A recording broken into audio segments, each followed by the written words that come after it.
je vous propose, là, modestement, c'est de vous faire part un peu d'un témoignage. Alors, témoignage pas tout à fait extérieur, un peu actif quand même sur cette opération de Clichy-Batignolles que je suis depuis 2008.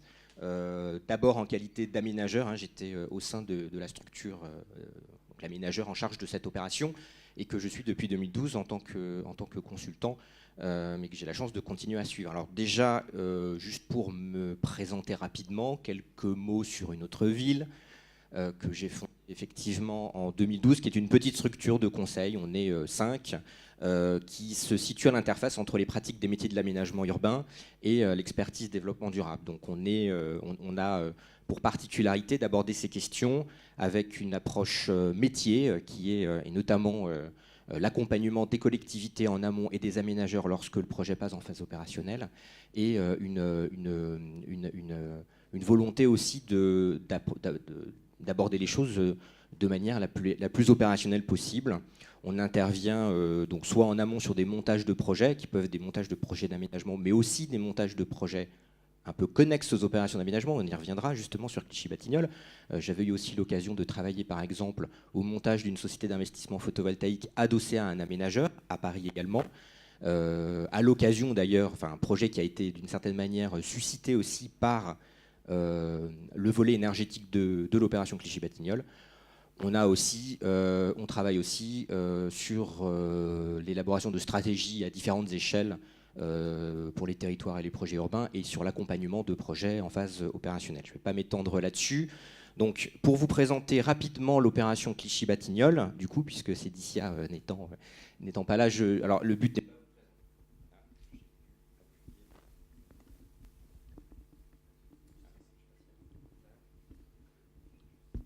ça remarche, pardon. Pour vous situer effectivement cette opération, hein, que je pense que la plupart d'entre vous connaissent, on se situe dans le 17e arrondissement parisien, on se situe le long du faisceau ferré de la gare Saint-Lazare, sur un site qui fait une 50aine d'hectares.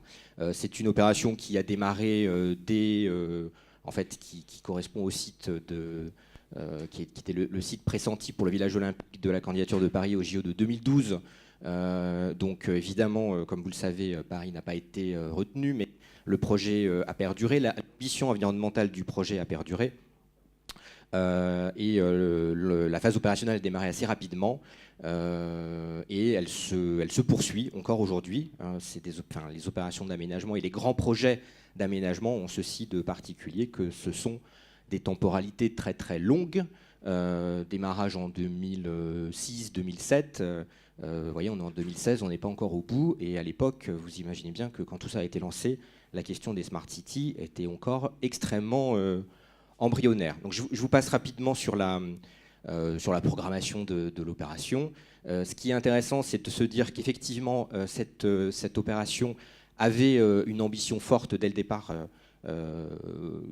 sous l'impulsion de la ville de Paris, qui était une des premières à avoir adopté un plan climat dès 2007, et qui se donnait des objectifs généraux à l'échelle de la ville de Paris, mais qui se fixait aussi des objectifs plus précis et spécifiques à certaines opérations d'aménagement, et notamment sur le projet Clichy-Batignolles. Il était écrit dans le plan climat que le projet devait être neutre, je reviens en arrière, devait présenter un bilan d'émissions de CO2 neutre, ou tendant vers zéro. Enfin, tout est dans le tendant vers, hein, évidemment. Donc à partir de là, évidemment, l'aménageur qui se retrouve à la tête de cette opération, qui doit la mettre en œuvre, doit lancer tout un tas d'études pour voir effectivement comment on atteint cet objectif. Donc différents moyens, évidemment, un travail déjà d'optimisation bioclimatique du plan masse, et la question évidemment des choix énergétiques qui va se poser. Après de longues réflexions, de longues phases d'études, de discussions et de tergiversations diverses, le choix a été fait d'assurer la production locale de chaleur par un système de géothermie. Donc concrètement, c'est une boucle locale de géothermie qui a été mise en place à l'échelle du quartier. Cette boucle étant gérée par le gestionnaire du réseau parisien qui est CPCU, mais elle est alimentée principalement par une géothermie qui se trouve dans le quartier, donc géothermie dans la nappe de l'Albien, à peu près à 600 mètres environ de profondeur. Une petite particularité, c'est Haute-Paris, qui est le comme vous le savez, la régie publique de l'eau, de distribution, enfin de production et distribution d'eau potable à Paris, qui est sorti à l'occasion de cette opération de son métier traditionnel et qui est devenu producteur de géothermie. Donc c'est lui qui réalise les forages et qui exploite cette géothermie, qui l'exploite d'ores et déjà. Tout simplement parce que Haute-Paris avait l'injonction de réaliser un puits de secours justement dans l'Albien, qui est une nappe d'eau potable. Et donc il y a eu à un moment une mutualisation de moyens évidente entre la création d'un puits de secours et la création d'une géothermie sur Clichy-Batignolles.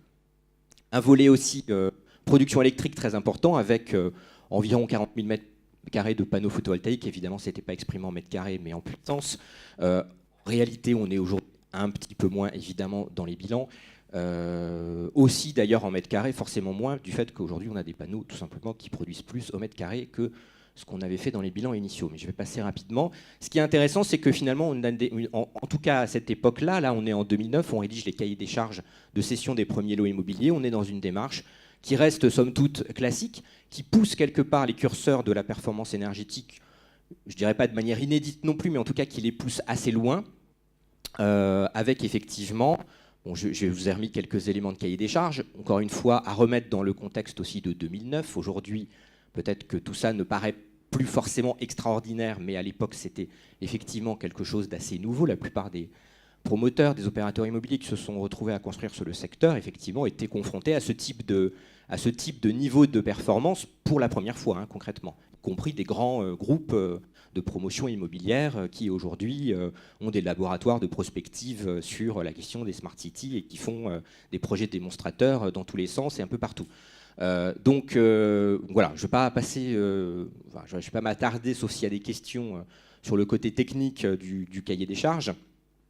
Ce qui est intéressant aussi, c'est le processus. Donc un processus finalement qui reste somme toute classique dans les moyens mobilisés, un engagement contractuel des opérateurs sur le respect évidemment d'un cahier des charges qui était extrêmement technique, sur lequel on a travaillé avec énormément d'AMO, de bureaux d'études. Un contrôle régulier à toutes les étapes du projet, puisque l'idée c'était qu'effectivement on n'était pas seulement là pour fixer des exigences, mais on était là quand même pour essayer d'accompagner les opérateurs et leurs architectes et bureaux d'études pour trouver les bonnes solutions. Sachant que tout le monde évidemment se grattait la tête au même moment sur les mêmes questions, il était quand même intéressant d'organiser un minimum de transversalité et de lien entre les différents projets qui étaient en étude. Une mesure liée à la cession foncière avec un séquestre, c'est-à-dire que concrètement, les opérateurs étaient intéressés financièrement au respect des exigences énergétiques du quartier et 4% du montant de la cession entre l'aménageur et l'opérateur immobilier est bloqué chez le notaire et n'étaient restitués, et ne sont d'ailleurs restitués, c'est le mécanisme qui est en place, ne sont restitués qu'à la fin de l'opération lorsque le promoteur a apporté la preuve qu'il a bien atteint tous les objectifs qui lui étaient assignés. Une évaluation évidemment du bilan. Il y a eu un bilan carbone initial. Ce bilan carbone est mis à jour, donc on le met à jour tous les 5 ans. Donc on a fait l'année dernière la première mise à jour. Et puis un engagement dans la labellisation écoquartier, mais ça je ne vais pas forcément m'y attarder, sauf si vous souhaitez y revenir. Finalement, donc un processus assez classique. On s'est, d'une certaine manière, assez vite rendu compte un peu quand même des limites de cet exercice. La première limite qu'on a vue au système, c'est qu'on avait une approche finalement un peu lot par lot, qu'on avait du mal à organiser un peu cette transversalité entre les projets dont je vous parlais, qu'effectivement on se posait toujours un petit peu les mêmes questions sur les différents projets qui se déroulaient en parallèle.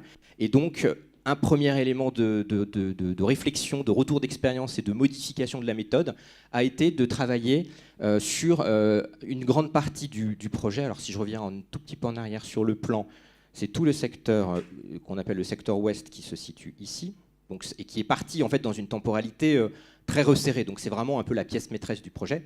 Ce secteur-là a été conçu avec une modalité particulière qui sont ce qu'on a appelé les ateliers de conception urbaine. Alors au départ, pour être tout à fait honnête, ils n'ont pas été faits pour des questions d'optimisation énergétique. Ils ont été faits pour des questions d'optimisation du projet. Il y avait effectivement une unité de temps, une unité de lieu très forte sur cette pierre urbaine. urbaine.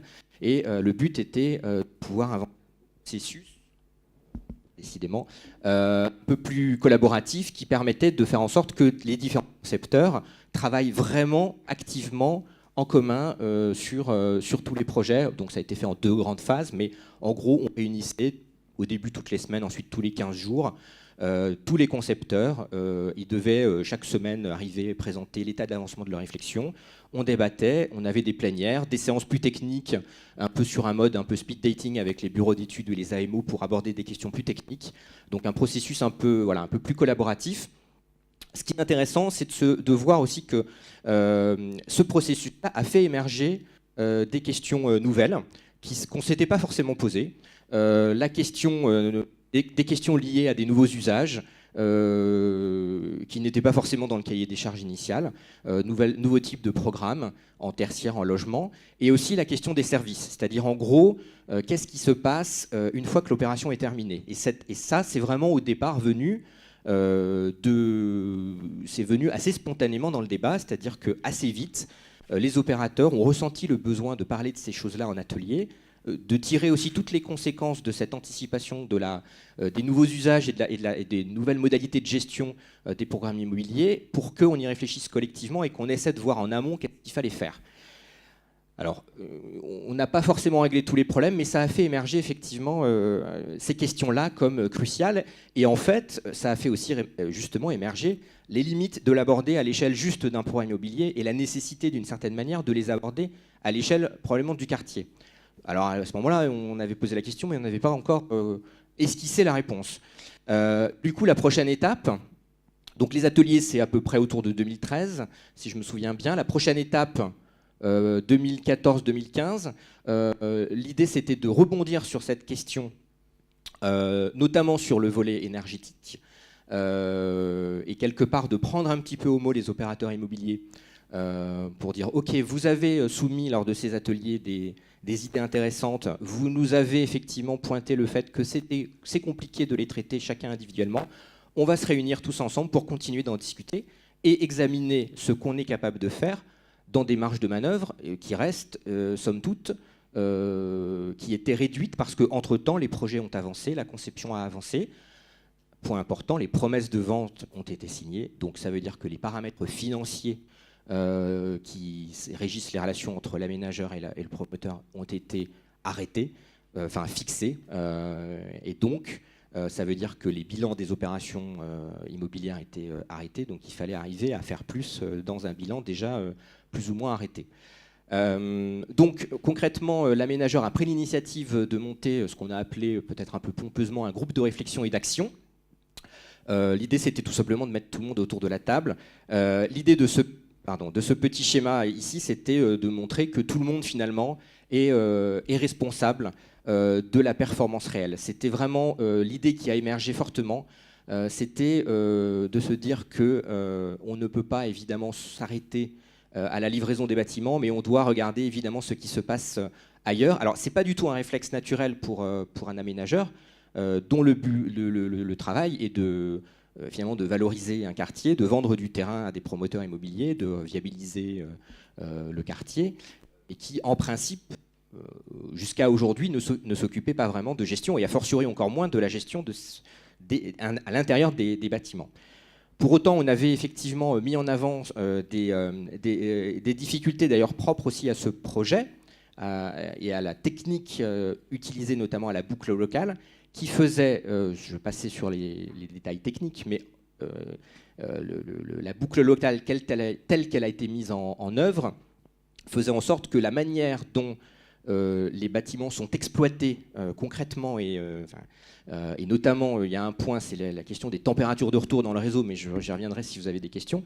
Donc la manière, en tout cas, dont les bâtiments sont concrètement exploités induit et conditionne fortement la performance globale du système à quartier. Donc vous avez un système un peu complexe où chacun a une clé de la solution. Et si tout le monde tire dans la même direction, on peut avoir une performance réelle intéressante, mais il suffit qu'il y en ait un au milieu qui ne rentre pas dans ce système-là en exploitation, et effectivement, on dégrade globalement la performance, et donc on dégrade d'une certaine manière la promesse environnementale de l'écoquartier telle qu'elle a été formulée. Alors, par-dessus ça est arrivé fin 2015. Donc là, je vous déroule un petit peu le film, et tout ça étant du work in progress, et vous verrez qu'on n'a pas encore réglé toutes les questions. Par-dessus ça est arrivé donc fin 2015 une opportunité qui nous a semblé intéressante et que donc la ville nous a invités à saisir, qui est un appel à projet européen qui s'appelle Action innovante urbaine. Donc certains d'entre vous en ont peut-être entendu parler, peut-être que certains d'entre vous d'ailleurs sont dans des consortiums qui ont répondu, je ne sais pas si c'est le cas. Donc c'est un appel à projet sur fonds FEDER qui ne porte pas que sur la question de l'énergie ou de la transition énergétique ou des smart cities, qui portait sur tout un tas de thématiques. Potentiellement, il y avait différentes thématiques ouvertes, dont une effectivement sur la transition énergétique. Donc la ville a décidé de se positionner sur cet appel à projet avec un projet énergétique sur Clichy-Batignolles pour prolonger la discussion et ce qui avait été réalisé dans le cadre de ces ateliers. Alors je vais vous expliquer rapidement ce projet, en quoi il consiste, parce que du coup je pense qu'il fait écho à beaucoup des réflexions en cours, mais c'est aujourd'hui, je dois le dire, un projet sur lequel nous avons déposé un dossier de demande de financement dans le cadre de cet appel à projet. La réponse est le 1er octobre prochain, donc je ne sais pas encore si nous aurons la chance de le mener à bien. Je le souhaite évidemment, je l'espère. On a passé beaucoup de temps à l'élaboration de cette réponse.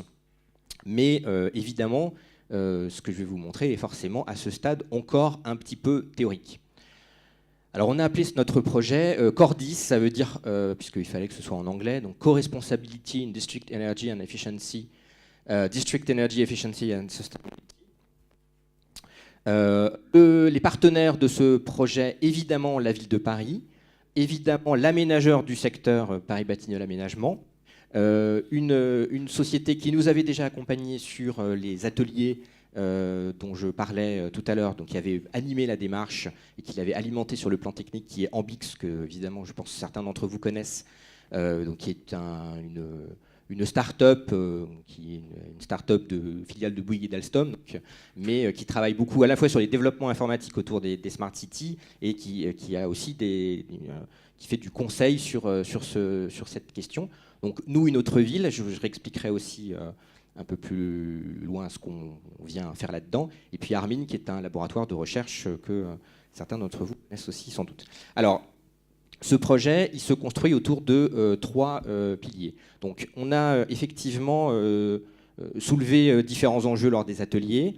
Un problème effectivement de co-responsabilité, un problème d'accès à la donnée, et un problème effectivement lié à la nécessité de développer des nouveaux services. Donc le projet tel qu'on l'a soumis, en espérant qu'effectivement il convainque les financeurs européens, il est construit autour d'une plateforme énergétique. Donc ça, c'est pas forcément l'aspect le plus révolutionnaire, c'est des choses qui se sont déjà faites, pas forcément à cette échelle-là en France en tout cas, mais en tout cas voilà, c'est des choses qui ne sont pas forcément complètement révolutionnaire, mais l'idée c'est tout simplement de pouvoir agréger des données fortement hétérogènes qui viennent d'un tas de domaines, qui viennent à la fois des bâtiments,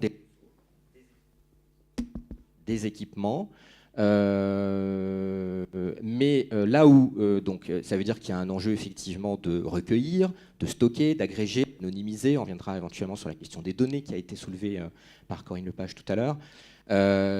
Peut-être une originalité en tout cas, c'est que l'idée c'est qu'on puisse utiliser aussi ces données de la simulation de scénarios. Et ça c'est une des particularités qu'on a qu'on a envisagé. Alors après tout reste encore une fois à faire, mais l'idée, et j'y reviendrai, c'était effectivement de se dire qu'on se dote aussi d'un environnement qui permet de simuler des scénarios énergétiques, des scénarios d'exploitation du coup, puisque le scénario technique lui est figé aujourd'hui par le projet en train de se faire. Un autre pilier qui pour nous est central en fait, c'est la question de ce qu'on a appelé le New Deal énergétique, c'est-à-dire une réflexion poussée autour d'un nouveau schéma de gouvernance et de contractualisation basé sur la co-responsabilité des acteurs. Alors, on est conscient qu'on est dans un système, comme je le disais aujourd'hui, avec une opération déjà lancée, les chantiers de ces opérations déjà lancés, donc on est en train d'essayer, et c'est tout le pari, de faire finalement d'une certaine manière un smart grid en site presque, on peut dire, occupé, enfin déjà terminé, quoi. C'est-à-dire que puisque les chantiers sont lancés, donc ça veut dire qu'on s'est ôté tout un tas de marges de manœuvre, de leviers qui ne sont plus à notre disposition. Donc c'est tout le pari de ce projet-là, de se dire qu'on est capable encore aujourd'hui de manière un peu fine, avec un projet qui au départ est quand même assez performant sur le plan énergétique, qu'on est capable de faire des choses intelligentes. Sur le schéma de gouvernance, on sait qu'on ne fera pas non plus forcément des miracles, parce que, encore une fois, le jeu contractuel est figé entre l'aménageur et les différents opérateurs immobiliers. Le jeu, très certainement, entre les opérateurs immobiliers et leurs investisseurs, parce que derrière, il y a des gens qui achètent les immeubles, il est aussi, dans la plupart des cas, arrêté. Il reste encore évidemment sans doute des marges de manœuvre au niveau des futurs, des baux, etc. Donc tout ça n'est pas encore écrit dans le détail à ce stade, donc il y aura peut-être encore des marges de manœuvre qu'on explorera dans le cadre du projet.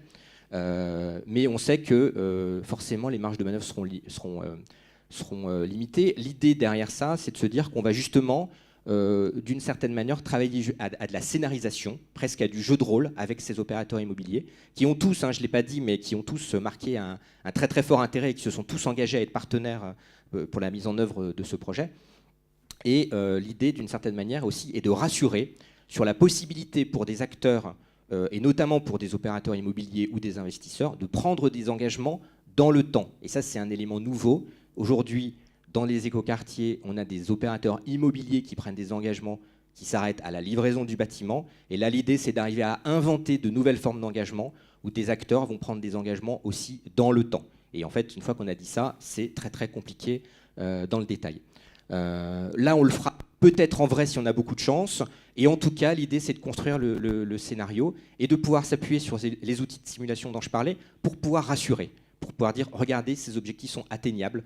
On a mesuré vos consommations pendant un an et demi. Si vous prenez tel engagement, vous êtes capable de le tenir, et vous êtes capable de le tenir, y compris s'il se passe telle et telle chose, si l'hiver est plus rigoureux, si il se passe ceci, si, etc.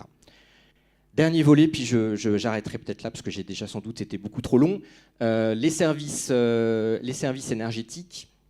Donc l'idée, c'était effectivement de se dire on ne peut pas se limiter à une remontée de données un peu désincarnées à travers une plateforme numérique. Il fallait mettre un peu d'humain et un peu d'accompagnement réel, un peu de social aussi dans tout ça. Et donc l'idée, c'est qu'on a une partie du budget qui doit être attribuée à des services, donc accompagnement du grand public, donc sensibilisation, développement d'un portail temps réel pour que les gens puissent effectivement accéder à leur consommation, mais aussi un accompagnement physique, presque au porte-à-porte. On verra après comment on le met en œuvre, si on est lauréat. Et puis accompagnement aussi des gestionnaires techniques et des exploitants. Voilà juste un petit schéma qui explique, voilà, mais je vais passer du coup rapidement. Et puis ce dernier slide pour expliquer un peu qui fait quoi dans le projet, mais ça, je peux y revenir si vous avez des questions. Et je suis à votre écoute. Voilà, je vous remercie.